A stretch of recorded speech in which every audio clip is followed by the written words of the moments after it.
Qoş şarı. Kırız kömürdün top bazası. Kömür yetiştiriyor. Şef hayırlı kömür. Bilalma.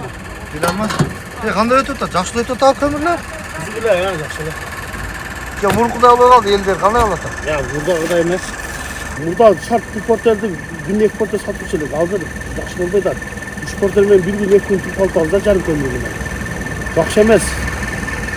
Şu kolondan yen kamda tuttu da aldı düştü. Elde gengirlegenden de kömür aşa. Elde kömür gengir yaxşı ketmey kaldı.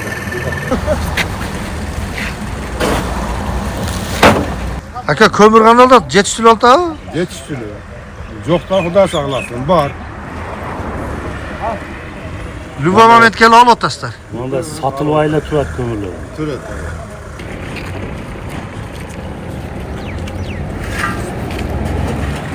Şef kömürler qanday oladi?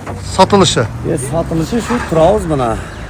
Maalesef satılganda satılır. Yani bir portal üçün bana keçecikte koyganı düşün bana. Sattanız üçünçe sattık bir günde. Buradan aşık yeme hazır klientlerim vardı, koyup kalktı. Bari ne ucu dastaklarlık vergen işte. Kömürge muhtaçlık yok da kalırsa.